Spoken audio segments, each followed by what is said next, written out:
¿Por qué me impresiona Pablo? Elena de White dice que Pablo es un ejemplo vivo de lo que cada cristiano tendría que ser.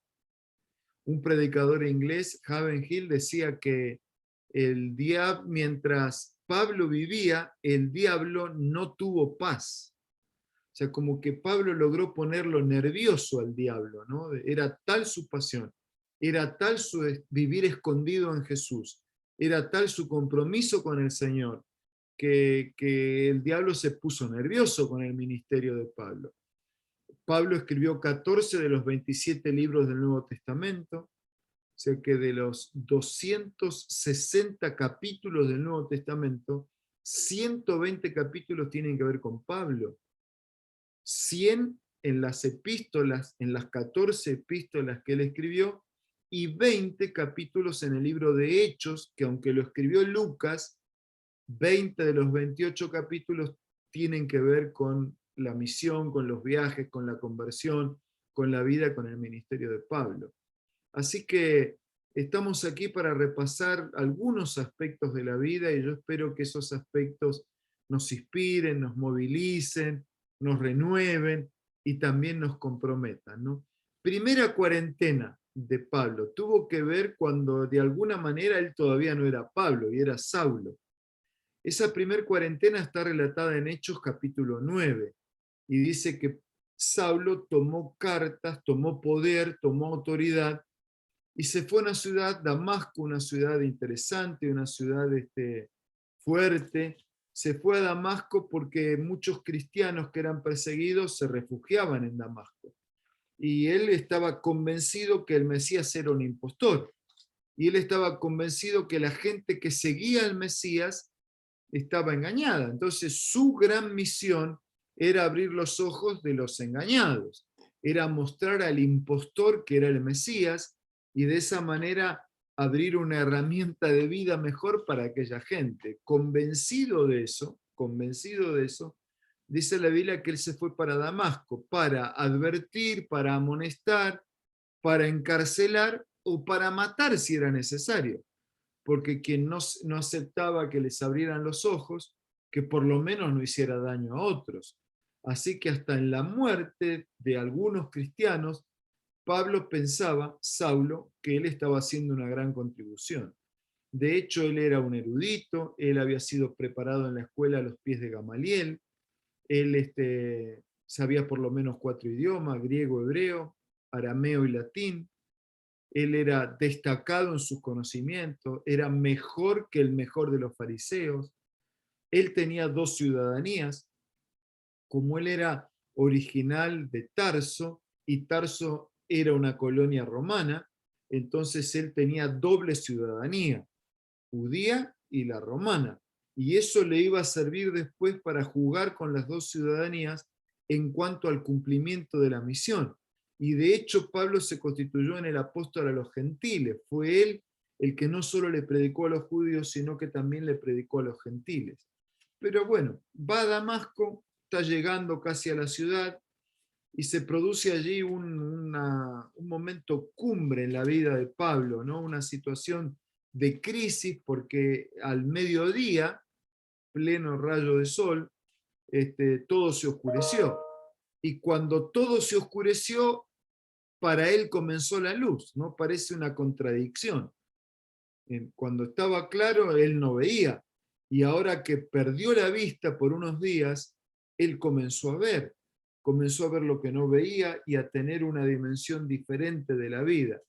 En Hechos, capítulo 9, desde los versículos 5, 6 en adelante, pero leyendo desde el 3, dice que cuando él se aproximaba a Damasco, esa luz lo rodeó y cayó en la tierra y escuchó una voz que le decía, Saulo, Saulo, ¿por qué me persigues? Y lo que él estaba queriendo liberar a las personas de ese falso impostor. Él esperaba un verdadero Mesías, pero él estaba seguro que ese no era. Y ahora el que le habla, ¿quién era? ¿El verdadero o el impostor? Por eso él entonces tiene que preguntar, ¿y tú quién eres? Y él dijo, para que le quede claro, yo soy Jesús a quien tú persigues. O sea, era el verdadero, pero era el que él perseguía. Él pensaba que perseguía al falso, pero en realidad estaba persiguiendo al verdadero. El relato bíblico dice que le dijo que se levantara, que entrara en la ciudad y que finalmente se le diría lo que tenía que hacer. Se levantó, fue a la ciudad, fue hasta la casa allí de Ananías, estuvo 3 días en plena oscuridad, 3 días en plena oscuridad, y cuando esos 3 días pasaron, recuperó la vista, aunque parece que no la recuperó totalmente, se bautizó y el gran perseguidor se transformó en un gran predicador. Ahora, en ese encuentro, Saulo se anima a hacer una pregunta que no siempre nosotros nos animamos a hacer. Y la pregunta de Saulo, después primero fue ¿quién eres? La otra fue, Señor, ¿qué quieres que yo haga? Y la gente le teme a esa pregunta porque en realidad le teme a la respuesta. Porque quien de verdad pregunta, Señor, ¿qué quieres que yo haga? Con la disposición de hacer lo que el Señor quiere, va a encontrar una respuesta. Va a encontrar una respuesta. Señor, ¿qué quieres que yo haga? Y bueno, ve a la ciudad, allí se te va a decir lo que tienes que hacer. Y de allí en adelante, su vida fue eso. El lema de Pablo, la base de la experiencia de Pablo fue esa. Señor, ¿qué quieres que yo haga? Yo voy a dedicarme a hacer lo que tú quieras. Hasta acá yo hice lo que quería, pensé que hasta estaba bien, pensé que hasta podía hacer una contribución, pero ahora voy a hacer lo que tú quieras, voy a hacer lo que Dios quiera. Hay que tener coraje, hay que tener valor, hay que tener sinceridad y hay que ser auténtico para preguntarle a Dios qué quieres que yo haga. Y lo vamos a ver en otros relatos, cómo él fue puesto a prueba en esto y cómo él terminó haciendo lo que el Señor quería. Así que la primer cuarentena de Pablo dura 3 días, 3 noches, fue a oscuras, se encontró definitivamente con el Señor, fue su conversión, y aquel hombre que había sostenido la ropa del primer mártir cristiano, como fue Esteban, ahora de perseguidor se iba a transformar en predicador y de perseguidor se iba a transformar en perseguido, porque su vida fue una permanente persecución del enemigo para terminar con su salud, para terminar con su tiempo, para terminar con su pasión, para terminar con su Cristo, para terminar con la doctrina. Pero este hombre estaba tan aferrado al Señor que para vencerlo él había que vencerlo al Señor. Y entonces no, el diablo puede hacer conmigo lo que él quiere, pero cuando estoy unido a Jesús, el diablo no tiene chances conmigo. El diablo puede hacer conmigo lo que quiere, pero cuando estamos refugiados en el Señor, es con el Señor que él tiene que pelear y enfrentarse. Hechos capítulo 16. Allí nos vamos a encontrar con la segunda cuarentena de Pablo, que va a durar un día. En realidad va a durar una noche. Fue muy breve, pero también fue significativa. Aquí nosotros nos encontramos en Hechos 16 con una experiencia práctica de lo que había pasado en Damasco. Señor, ¿qué quieres que yo haga?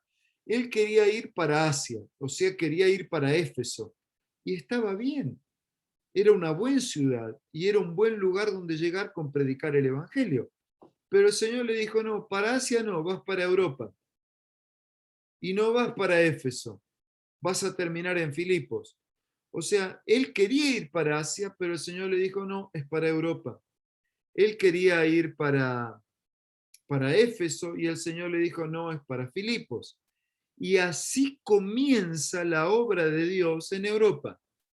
Comienza con 3 hechos bien significativos que aparecen relatados allí en el capítulo 16. El primer hecho tiene que ver con una mujer que se llamaba Lidia, que era una empresaria de púrpura, era original de Tiatira. No había iglesias, porque para haber iglesia una sinagoga tenía que tener por lo menos 12 hombres, o sea, 12 familias. Y como no había 12 familias de cristianos, de creyentes en Jesús, no había iglesia. Llega el sábado y Pablo no tenía cómo ir a la iglesia porque no había iglesia, pero fue al río porque cerca del río se juntaba la gente para orar. Y allí encontró a Lidia. Y miren, Lidia fue la primer convertida de Europa y su casa se transformó en la primera iglesia y el primer templo. ¿Por qué? Porque Pablo había aprendido a preguntar y a responder, Señor, ¿qué quieres que yo haga?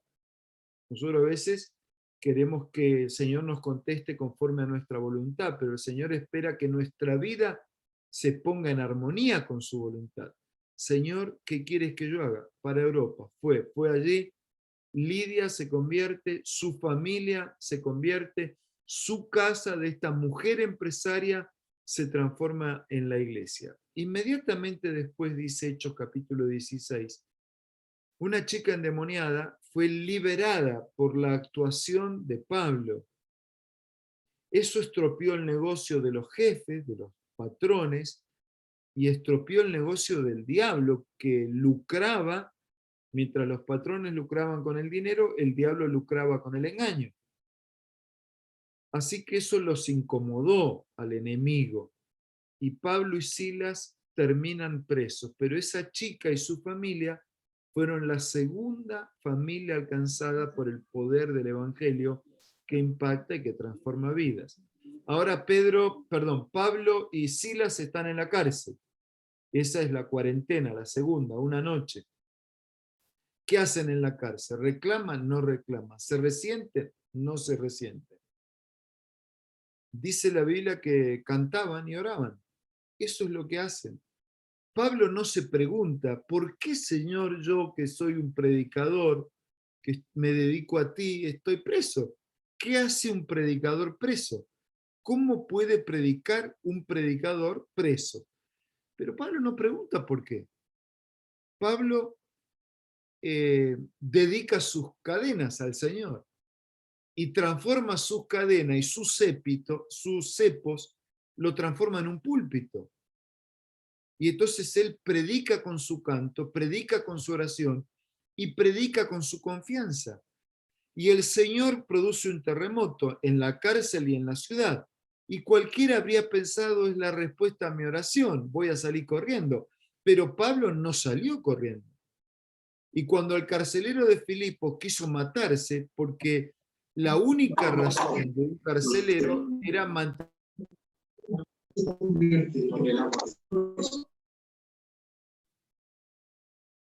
¿Recuperaron mi sonido? Ahora sí, ¿no? ¿Sí? Sí. Gracias. La única razón de un carcelero era mantener presos a los prisioneros. Si se le escapaba, se tenía que matar. Y él estaba queriendo matarse, dice la Biblia. Y Pablo en la oscuridad le grita, no te hagas daño. Estamos todos acá. O sea, Pablo ayudó a que no se escaparan los presos. Porque si Dios había permitido que él estuviera en la cárcel, era para que él cumpliera la misión en la cárcel. Así que el pedido y el ruego de Pablo no fue, Señor, me libras de la cárcel. El peligro en la oración de Pablo no fue, Señor, me libras del peligro. La oración y el pedido fue, Señor, me permites cumplir la misión aquí en la cárcel. Y ustedes conocen el relato, ¿no? Dice que el carcelero quedó tan impresionado que lo llevó a su casa, que estaba al lado de la prisión, y lavó las heridas. Y el carcelero lavó las heridas físicas, porque aquellos, Pablo y Silas, antes de ser encarcelados, habían sido azotados. Así que su ropa estaba manchada de sangre y su cuerpo estaba con heridas. El carcelero lava las heridas y los apóstoles lavaron las heridas espirituales del carcelero y de su familia. Y en esa madrugada de cárcel, después de un terremoto, las familias se bautizaron. Y ustedes conocen muy bien el relato del Evangelio, ¿no? El relato de Hechos, que es un relato evangélico, y dice, ¿qué tenemos que hacer para ser salvos? Y ellos respondieron, cree en el Señor Jesucristo y serás salvo tú y tu casa. Y en aquella misma hora de la noche, él lavó las heridas y a continuación él fue bautizado. 3 primeras familias convertidas en Europa porque Pablo aprendió a decir y a hacer, Señor, ¿qué quieres que yo haga? Primera cuarentena dura 3 días y 3 noches. Segunda cuarentena dura una noche. Tercera, Hechos capítulo 27. La vida de Pablo fue un ir y venir, ¿no? Él fue apedreado, él fue azotado, él fue encarcelado, tuvo que enfrentar prejuicios, persecuciones de afuera, persecuciones de adentro, pero él hacía fuerza para que se lo juzgara en Roma, pero no porque en Roma serían más justas las cosas. Hacía fuerza que se lo juzgue en Roma porque eh, como centro, como capital del imperio, él podía llegar y testificar en la capital del imperio. O sea, por eso él insistía para ir a Roma. Como era judío, podía haber sido juzgado de camino, no necesitaba ir a Roma, pero él apelaba a ese derecho no porque tuviera más chances, sino porque tuviera más oportunidades de predicar y testificar del poder del Evangelio. Así que en tanto de esos viajes, estamos casi en uno de los últimos viajes de Pablo.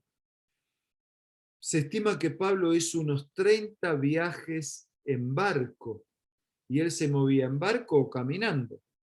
Y se estima que hizo 16.000 kilómetros en su vida, en barco, caminando, predicando el Evangelio, plantando iglesias, estableciendo iglesias, llevando el mensaje, alcanzando vidas, transformando familias, ayudando a crecer la iglesia. En Hechos capítulo 27 hay narrado un naufragio. Ustedes conocen el relato, yo quiero recordarlo y detenerme en algunos detalles. Como él hizo muchos viajes, él era conocedor del clima y de los tiempos, y él va a decir después, ¿se acuerdan que les dije que era mejor que no zarpemos de aquí? Pero ellos no lo escucharon. ¿Quién iba a escuchar? A un viejo enfermo y encadenado a un soldado. ¿Qué fuerza le quedaría a ese hombre para hablar, ¿no? Así que, ¿quién lo iba a escuchar? Nadie lo iba a escuchar. Y aunque él dijo, mejor no vayamos, porque no va a agarrar la tormenta, y él conocía de tormenta y de viajes y de aguas, pero nadie le hizo caso. Hechos 27, 21 en adelante, en lo peor de la tormenta, en lo peor de la tormenta, dice que, versículo 21, Hechos 27, 21, habiendo todos estos estado muchos tiempos sin comer, Pablo se puso en pie en medio de ellos y le dijo, señores, en la verdad era necesario que me hubiesen escuchado y no partir de Creta para evitar este daño y esta gran pérdida. Pero ahora dice, tengo un consejo para ustedes. ¿Qué puede un viejo enfermo, encadenado a un soldado, mirado así sin saber como un gran delincuente? Por algo, debe ser peligroso como para que lo lleven de esa manera. Ahora ese se pone en pie y dice, yo les dije, ¿se acuerdan? Pero no importa, ya pasó. Pero tengo un mensaje para ustedes. Dice, tengan buen ánimo. Y eso es lo que dijo. Ahora yo les aconsejo, tengan buen ánimo. Ninguna vida se va a perder. Solamente se va a perder el navío. Así que le dijo al dueño de la empresa, del barco, él iba a sufrir pérdidas materiales, pero dice, ninguna vida se va a perder. Y continúa el relato. ¿Por qué Pablo hablaba con esa convicción? Dice, porque esta noche un ángel de Dios, o sea, él dijo esta noche, como podría haber dicho ayer, esta mañana, mañana, porque desde aquel encuentro en Damasco, Pablo siempre vivió en la presencia de Dios. Desde aquel encuentro en Damasco, Pablo había aprendido a vivir en la presencia de Dios. Entonces estuvo el ángel de Dios, estuvo Dios conmigo y él habló conmigo porque yo hablo con él. Y él me dijo que no tengan miedo. Así que yo tengo para decirles algo de parte de Dios. No tengan miedo. Pero él va a comprometerse más con esa declaración, porque agrega lo siguiente, dice, porque esta misma noche el ángel de Dios, de quien yo soy y a quien yo sirvo, mire, identidad y misión, yo soy de él y yo sirvo a él. Miren el compromiso de este hombre. Un Dios que no era apreciado, que no era valorado, que no era conocido, que no era adorado. Tanto que el mismo Pablo tiene que hablar una vez del Dios no conocido. Pero él no tiene temor. No importa la tormenta, no importa el barco que cruje, no importa el miedo de la gente, No importa que hace 14 días que están sin comer a la deriva, yendo de un lugar para el otro, sin esperanza de vida. No importa que esté encadenado y que lo miren mal y que piensen mal y que duden de él. En el peor momento se escucha el mejor mensaje. Por eso yo titulaba esta reflexión, Una voz de esperanza.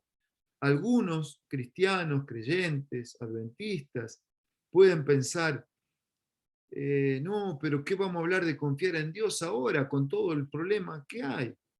Es cuanto más hay que hablar de Dios. Es en la peor tormenta y en el tiempo del peor mensaje que los que creen en el mejor mensaje tienen que presentarlo. Y Pablo no tuvo miedo, Pablo no tuvo reparo, Pablo no tuvo dudas, nunca las tuvo.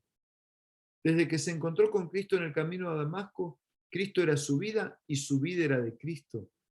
Pablo no tenía una misión, la misión lo tenía Pablo. Y entonces él dice, señores, no tengan miedo, yo estuve esta mañana, esta noche con el Señor, y él me dijo que todos ustedes se van a salvar. Y después se explica, ¿no? Y dice, ¿saben por qué se van a salvar? Porque yo tengo que llegar allá para dar testimonio de la verdad y del Evangelio. O sea, sigue contando la misión y el propósito de su vida, el Dios de quien soy y el Dios a quien sirvo, identidad y misión. El Hijo de Dios es hijo de Dios. No es mejor que otros. Todos somos criaturas de Dios. Pero Juan dijo, mirad cuál amor nos ha dado el Padre en que seamos llamados hijos de Dios. Así que el Hijo de Dios no es mejor que otros, pero el Hijo de Dios acepta a Dios, lo recibe como su Señor, porque el Hijo de Dios, Cristo, se hizo hijo de hombre, para que los hijos de los hombres pudiéramos llegar a ser hijos de Dios. Por eso Pablo dice, el Dios de quien soy, yo soy de Él y Él es mío. Ya no vivo yo, mas vive Cristo en mí, diría en Gálatas 2:20. Porque para mí el vivir en Cristo, va a decir en Filipenses 1:21, y el morir es ganancia. Su vida era de Cristo y Cristo era su vida. El Dios de quien yo soy y a quien yo sirvo. Me dijo que se queden tranquilos, que ninguno va a morir. Todas las vidas se van a salvar porque yo tengo que llegar hasta el final para predicar el Evangelio.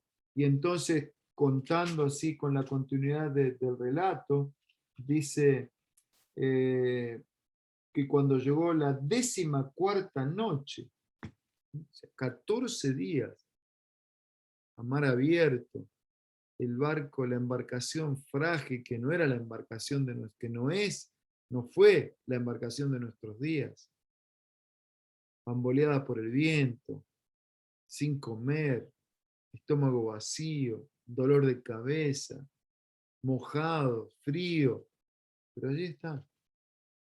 No tengan miedo, porque yo soy de Dios y Dios es mío. Yo sirvo a Dios, vivo para Dios, porque Dios vive para mí. Esta cuarentena, la tercera, duró 14 días.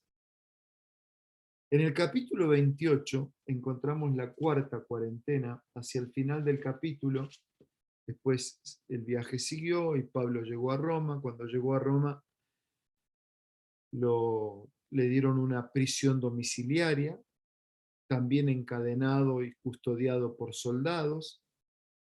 2 años duró esta cuarentena de Pablo. 2 años preso. ¿Qué hace un predicador preso?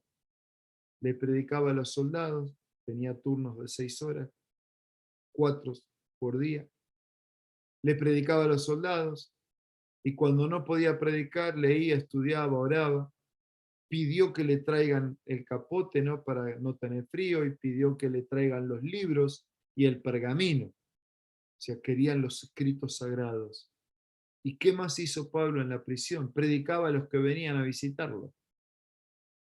Le dieron esa deferencia, que pudiera ser visitado, y él les predicaba. ¿Y qué más hizo? Escribió 4 libros ¿Cuánto más podía haber predicado Pablo? ¿10 años, 20, 30, 40? Pero sus sermones y sus libros escritos desde la cárcel siguen predicando, impactando y transformando vidas. En el capítulo 28, versículos 30 y 31, dice, por 2 años permaneció Pablo en su propia casa, que era una prisión domiciliaria, donde recibía a todos los que lo visitaban, predicando el reino de Dios y con toda intrepidez, sin nada que lo impidiera, enseñaba así las cosas referentes al Señor Jesucristo. Así que estuvo 2 años preso, cuarentena de 2 años. La primera que les mencioné, 3 días, 3 noches. La segunda, 1 noche. La tercera, 14 días en alta mar. La cuarta, 2 años en una prisión domiciliaria. ¿Qué hace? Ora, testifica, predica a los que le visitan, escribe y sigue predicando hasta el día de hoy. Ahora déjeme hacer un contraste. No fue juzgado justamente, pero ¿quién fue el que determinó la salida de Pablo de la cárcel y para qué? Fue Nerón. Nerón fue el que mandó a ejecutarlo. No hay mucho en relación a la muerte de Pablo, algunos detalles nos cuenta Elena de White, pero Pablo fue decapitado. Pero ni siquiera en su muerte, como no lo había sido en ningún momento anterior, él llegó a reclamar o a resentirse con el Señor. Al contrario, él usó aún los momentos más difíciles de su vida como un testimonio poderoso en favor del Evangelio. Así que Nerón lo manda a decapitar. Y menos de un año después, Nerón, sometido a una crisis política, allí por el año 67, 68, Nerón termina quitándose la vida. ¿Saben cuáles fueron de las últimas palabras de Nerón? Fueron estas: ¿qué artista que va a perder el mundo? Yo una vez me puse a rastrear así las últimas palabras de algunos personajes. Bueno, esa es la de Nerón. Dicen que Washington dijo me voy contento, y así. Felipe II dijo si yo pudiera seguir viviendo, viviría diferente. Nerón dijo qué artista que va a perder el mundo. Jesús antes de irse, ¿no? Dejándonos su comisión, dijo, nos envió a predicar, a ser discípulos en todas las naciones, a enseñar que guarden todas las cosas, y yo estoy con ustedes todos los días hasta el fin del mundo. ¿Y cuáles fueron las últimas palabras de Pablo que tengamos registradas en la Biblia? De las últimas, no sabemos exactamente la última, pero de las últimas palabras de Pablo fueron las que él escribió a Timoteo, en el segundo libro, en el capítulo 4, versículos 6, 7 y 8. Cuando Pablo escribiéndole a Timoteo dice, he peleado, pero antes dice, yo sé que mi partida está cercana. Él sabía que mi partida está cercana. La muerte estaba muy cerca. Pero dice él, he peleado la buena batalla. He acabado la carrera. He guardado la fe. Esto dice en 2 Timoteo capítulo 4. Pero si nosotros vamos a 2 Timoteo capítulo 2, vamos a encontrar que él le recomienda a Timoteo, que era un joven pastor, le recomienda que luche como buen soldado de Jesucristo, que corra legítimamente como buen atleta y que tenga la fe, la confianza de un labrador que trabaja por los frutos y que espera los frutos. Así que el Pablo que le dice a Timoteo, Timoteo, ten el sacrificio de un soldado. Timoteo, ten la perseverancia de un atleta. Timoteo, ten la fe y la confianza de un labrador que camina la tierra pero mirando hacia el cielo. Ese mismo que le había dicho eso a Timoteo es el que después lo aplica a él mismo al decir 2 Timoteo 4, 6, 7 y 8, yo sé que mi partida está cercana, he peleado la buena batalla. ¿Quién pelea la buena batalla? El soldado. He acabado la carrera. ¿Quién acaba la carrera? El atleta. He guardado la fe. ¿Quién guarda la fe? El labrador. Pero no termina ahí, porque Pablo sigue predicando. Y por eso dice, yo estoy seguro que me está reservada una corona. Y no solo a mí, sino todo aquel que ama, que espera su venida. Así que Pablo, hasta en sus últimas palabras, sigue predicando de la venida de Cristo que llenaba su vida. Qué contraste, ¿no? El que lo mandó a matar a Pablo termina matándose. Y el que murió siendo decapitado por orden de Nerón, muere en paz. Muere con la seguridad de que cumplió un cometido en la vida y con la seguridad que el Señor cumplirá su palabra y lo traerá en la nueva mañana de la resurrección. Ustedes deben haber sufrido muchas cosas allí como resultado de la pandemia o como resultado de la vida misma, porque esta vida es una vida de sufrimiento, de dolor. Esta es una vida de cárceles, de piedras. Esta es una vida de túnicas manchadas por la sangre de nuestras heridas, de vientos que golpean fuerte sobre el rostro, de noches largas y tormentosas. Puede ser que por la pandemia o por otras cosas hayas sentido que tu vida se fragiliza, que tu vida se hace pequeña. Puede ser que hayas perdido un ser querido, resultado de esta enfermedad o resultado de otras situaciones de la vida.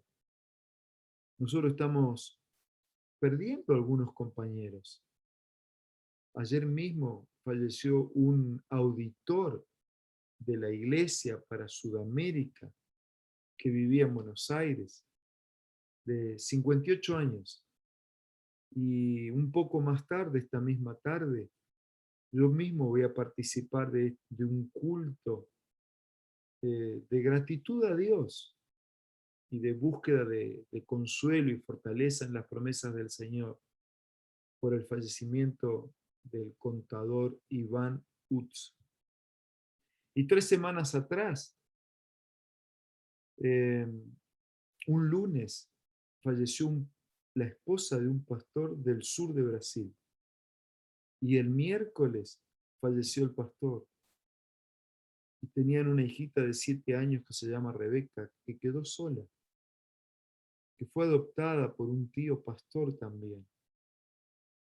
Y otro mes más atrás, un pastor de 38 años planifica bautizar a su hija tal sábado, pero pocos días antes del bautismo, él contrae el COVID-19, es internado, los médicos luchan, pero ese sábado que él había planeado bautizar a su hija de 16 años, ese sábado fue el sepelio del pastor. Él ya había comprado un vestido para la esposa y un vestido para la hija, los dos iguales. Nunca se los vio puesto, no pudo hacer el bautismo. Un amigo de ellos hizo el bautismo después porque su hijita dijo, yo quiero encontrarme con papá en el cielo cuando él venga.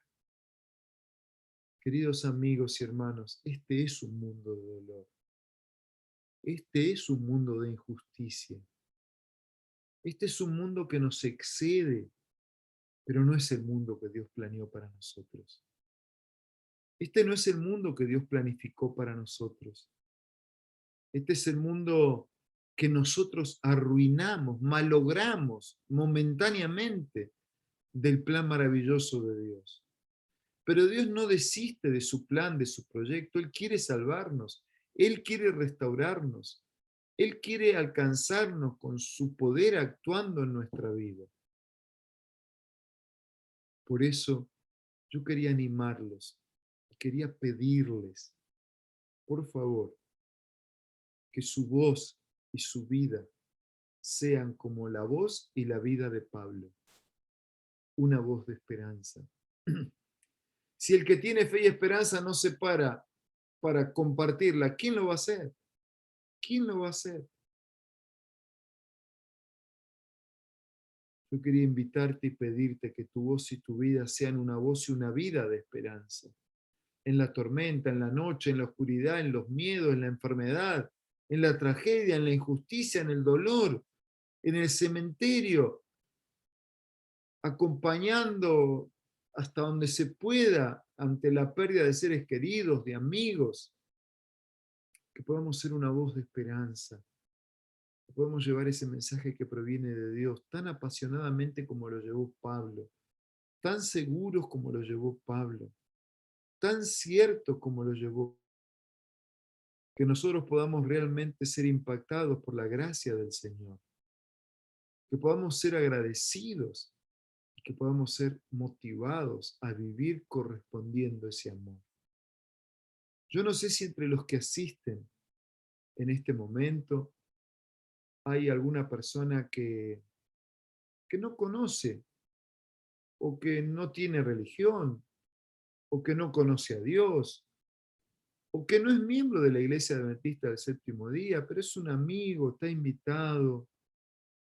Yo quería hablarte con el corazón. No son las cosas que van a resolver nuestros problemas. No es la vacuna, claro, hay que vacunarse, por supuesto, pero no es la vacuna la que va a resolver nuestros problemas.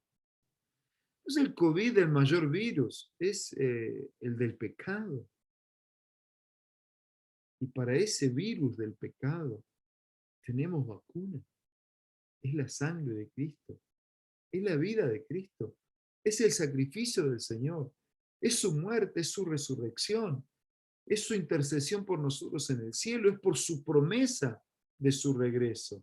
Es por eso que Él dice a través de Juan, no se turbe el corazón ni tengan miedo. Crean en Dios, crean también en mí. En la casa de mi Padre hay mucho lugar. Si no fuera yo se los hubiera dicho. Voy pues y preparo un lugar. Y dice, preparo un lugar. ¿De qué trabaja Cristo en el cielo? ¿De carpintero? ¿De constructor? No, Él trabaja de intercesor. ¿Cómo es que prepara un lugar? Somos salvos por la muerte de Cristo en la cruz, pero somos salvos por la vida de Cristo en el santuario. Es porque murió y porque vive que podemos ser salvos. Él intercede por nosotros. En la Biblia, la salvación tiene 3 tiempos. En el tiempo pasado, en la cruz, Jesús me salvó, tiempo pasado, de la condenación del pecado. En el tiempo presente, hoy, Jesús, desde el santuario y desde el cielo, me salva de la culpa del pecado. Cuando arreglamos nuestras cuentas con Él, arrepentidos, tenemos paz y somos alcanzados por el perdón y por la gracia del Señor.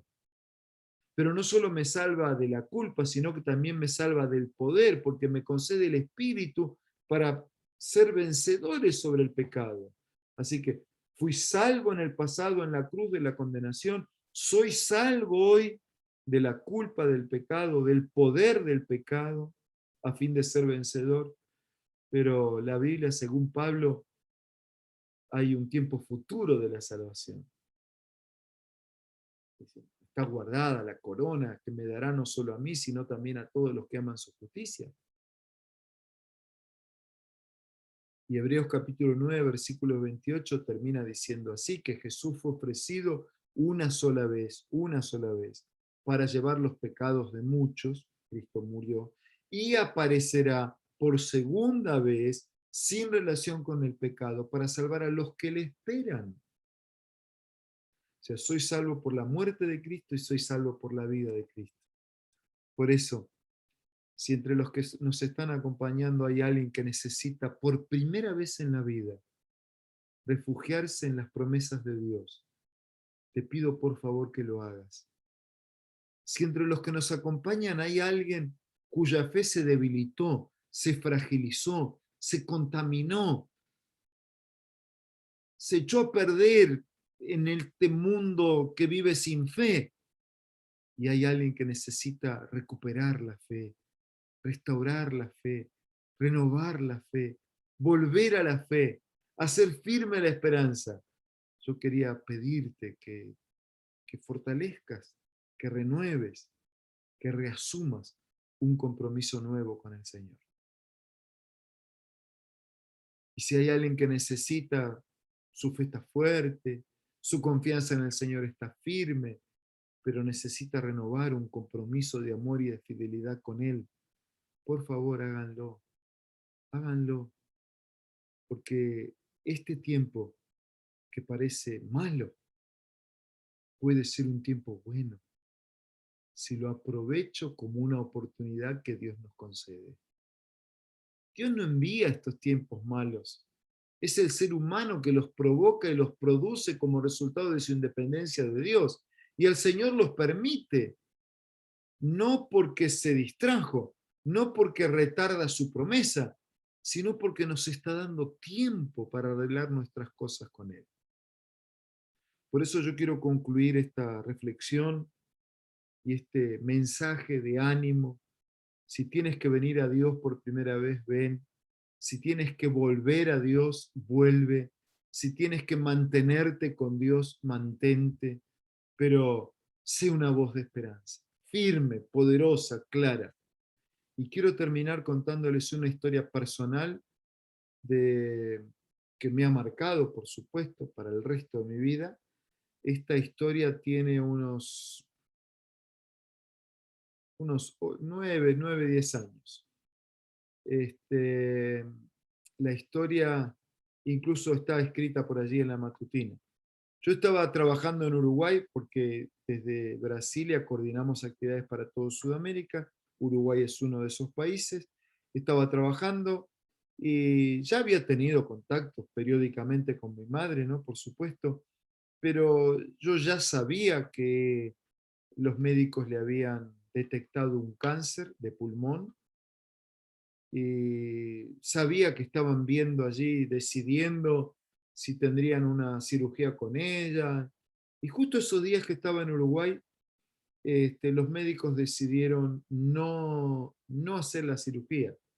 Como que era mejor no hacer la cirugía, ¿no? Decidieron hacer solo aplicaciones de quimioterapia. Pensaron que ese sería el mejor tratamiento que, en cuanto a la vida y en cuanto a la calidad de la vida que pudieran ofrecer. Así que frente a ese hecho y estando tan cerca, ¿no? Yo me crucé desde Montevideo a Buenos Aires para hacer una visita a mi madre y acompañarla ese fin de semana. Recuerdo, estuvimos juntos, oramos, estudiamos la Biblia, leímos algunas cosas que ella tenía marcadas en la Biblia. Ella me dijo, citando a Isaías, el Señor me sacó del barro y me puso los pies sobre la roca. Y me dijo, tantas veces el Señor hizo eso conmigo, pero yo creo que lo puede hacer una vez más. Pero si no lo hace, está todo bien. Dice, yo lo único que le pido es no sufrir. Mis padres son vecinos de Italia, escaparon de la guerra. Mi madre llegó a Buenos Aires con 14 años, no sabía hablar, nunca pudo ir a la escuela. Pero allí estaba esta mujer poderosa, confiante en las promesas del Señor. Domingo de mañana, con mi hermano, ella y yo, oramos. Y yo la abracé para despedirme, iba al aeropuerto, iba a viajar de Buenos Aires a Brasilia. Y entonces cuando yo me iba, ella me dejó esta frase. Me dice, hijo, no te demores en volver. Hijo, no te demores en volver. Cualquier madre diría eso, ¿no? Cada vez que puedas, una visita, no te demores en volver. Yo viajé el domingo a Brasilia, el lunes a la mañana vine aquí a la oficina de la división y a la 1 de ese lunes, 13 horas, mi hija menor me llamó por teléfono llorando para decir que mi mamá acababa de descansar. El miércoles iba a ser la primera aplicación de quimio y ella me había dicho, el Señor puede hacer una vez más lo que tantas veces ha hecho en mi vida. Pero si no lo hace, todo bien. Mi esperanza está firme. Lo único que le pido es no sufrir. Y 2 días antes de su primera quimioterapia, ella fue al descanso. Así que armé viaje ahora con mi esposa, lunes de tarde, llegamos martes de madrugada a Buenos Aires. La había despedido el domingo. Ella me dijo, hijo, no te demores en volver. Y no me demoré. Al otro día yo ya estaba volviendo. Claro, ella nunca supo que yo volví tan rápido. Llegué a la sala de velatorio allí, y ahí estaban sus ojos cerrados. Había descansado en las promesas del Señor. Y esta frase obviamente ha marcado mi vida, ¿no? De allí en adelante. Cada vez que puedo yo comparto esta experiencia. Porque ese es lo que me dijo mi mamá para mí. Las últimas palabras de ella para mí son las mismas que yo le digo a Jesús muchas veces. Señor, Hijo de Dios, no te demores en volver. Y Él no se demora. El problema no está en Él. La aparente demora no es distracción, no es desinterés. La aparente demora es para que nosotros arreglemos nuestras cosas, para que ninguno se pierda, para que todos procedan al arrepentimiento. Esa demora es tiempo a favor nuestro de arreglar nuestras cosas con Él. ¿Qué más tiene que pasar? ¿Qué más tiene que ocurrir? ¿Qué otro grito tenemos que recibir para escuchar? ¿Cuánto más tendremos que seguir sufriendo en esta tierra hasta que el Señor cumpla con su propósito de venir, de buscar y de salvarnos? Por eso, yo quería invitarte para que seas una voz de esperanza, para que nadie tenga que reclamarle a Dios, ¿no? Y nadie tenga que pedirle, que le pidamos con la oración y le pidamos con la vida, Señor, no te demores en volver, vuelve pronto, estoy listo, terminé la misión, cumplí el cometido que me diste, vuelve pronto. Me gustaría orar por ustedes. Si alguien tiene que tomar una decisión de volver al Señor, vuelva. Si alguien tiene que venir por primera vez, venga. Si alguien tiene que reafirmar su compromiso de fidelidad, reconfírmelo. Y hablen con el pastor Daniel, o hablen con Ángela, o hablen con el conocido, con el amigo que sea. Y si alguien no está bautizado, piense en la necesidad de colocar la vida en las manos del Señor a fin de prepararse para ser parte del cielo y la eternidad. Pero que este tiempo difícil, Dios sea una voz de esperanza para nosotros. Su palabra sea una voz de esperanza para nuestra vida. Y nosotros podamos ser una voz de esperanza para los demás. Por favor, permítanme orar. Querido Padre, muchas gracias por la oportunidad de estar con nuestros queridos hermanos de Barcelona y todos los que se hayan podido conectar. Gracias por el trabajo del Ministerio de la Mujer, gracias por el apoyo pastoral, gracias por nuestros hermanos queridos, por los que conocemos y por los que no conocemos. Gracias por los amigos que pudieron acompañar este momento.